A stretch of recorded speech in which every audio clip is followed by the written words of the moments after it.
Today, we're gonna talk about 10 English phrasal verbs for eating and drinking in English.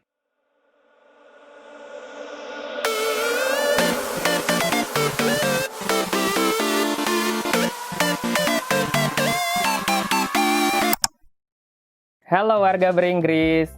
Thank you guys for coming back to this channel. Today, we're gonna talk about 10 English phrasal verbs for eating and drinking in English. But, as always, before we get to the video, don't forget to like and subscribe to this channel if you haven't subscribed already.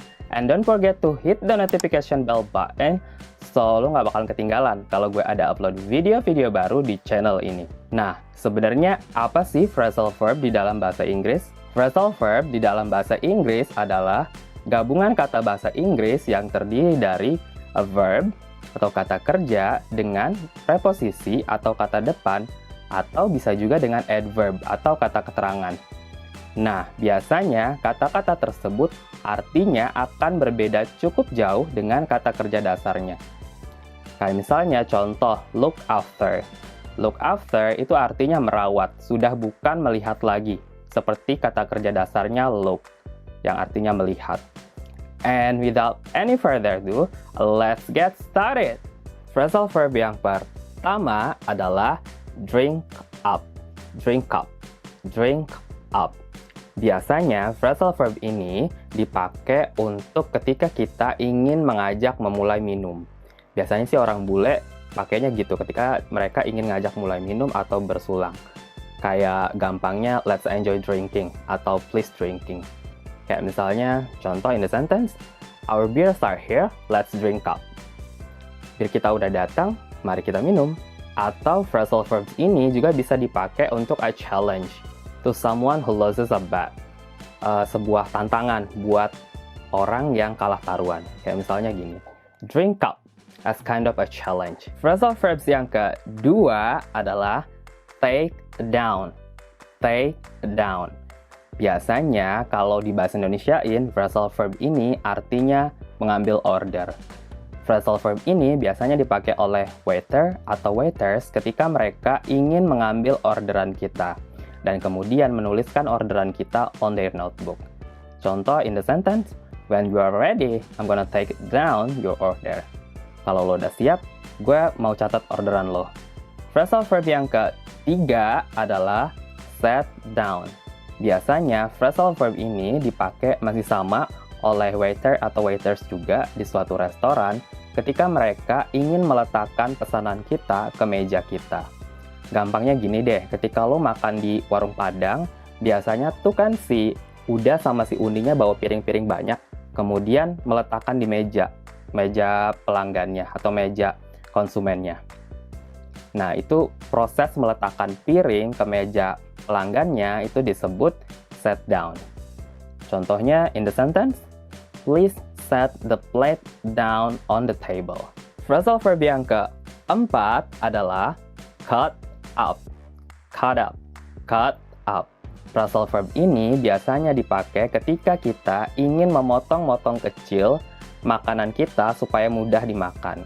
Kayak mungkin lo datang ke restoran, terus lo bisa mesen chicken atau beef atau steak atau fork atau apapun yang ukurannya tuh cukup besar dan lo nggak bisa langsung makan sekaligus.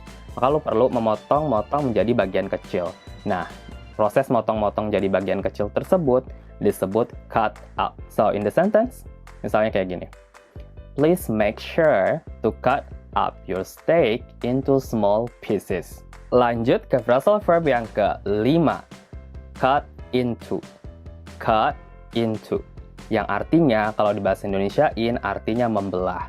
Biasanya, phrasal verb ini dipakai untuk membelah for the first slice.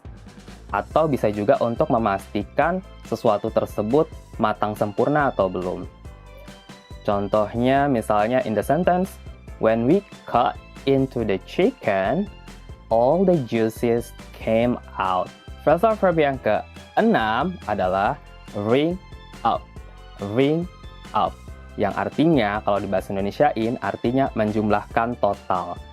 Phrasal verb ini biasanya masih sama dipakai oleh waiter atau waiters atau mungkin juga kasir ketika mereka ingin menjumlahkan keseluruhan berapa bill yang harus kita bayar. So in the sentence, for example, I'm gonna ring up your bill at the cash register. Phrasal verb yang ke-7 adalah soap up. Soap up. Yang artinya adalah mungkin kalau di bahasa Indonesiain bisa mencoel atau mencolek atau bisa juga mencocol. Intinya to soak something with liquid.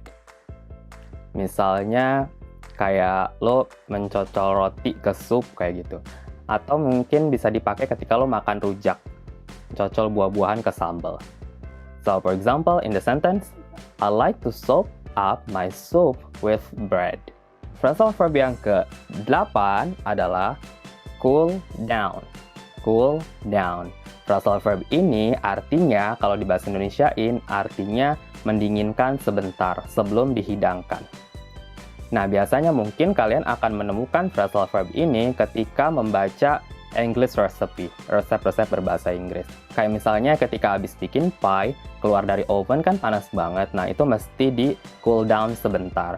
So for example, in the sentence, please allow the pie to cool down and serve. Lanjut ke phrasal verb yang ke-9.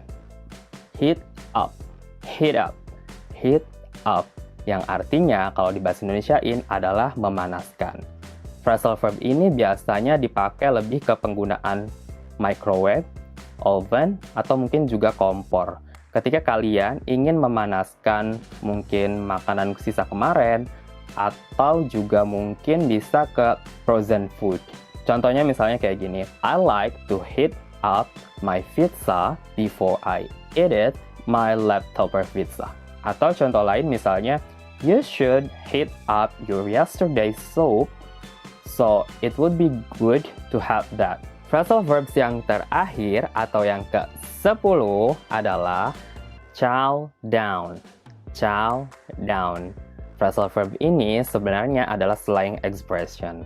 Ketika lo pengen kayak makan barbar, kayak nggak ada akhlaknya gitu, saking excitingnya dan saking enthusiasmnya ketika lo makan, dan you are not thinking of being polite atau looking nice ketika lo makan. Nah, for example, in the sentence, let's chow down some pizza after this. Okay guys, those are the 10 of phrasal verbs. I hope those are useful for you, as maybe you want to visit restaurant or cafe, and of course for eating and drinking in English. If you have any questions, please let me know in the comment section below. Seperti biasa, sebelum gue tutup, jangan lupa di like, subscribe tentu aja, komen, dan di share video ini kepada seluruh warga beringgris ria supaya makin pede ngomong bahasa Inggrisnya. Until then, see you on the next video. Bye!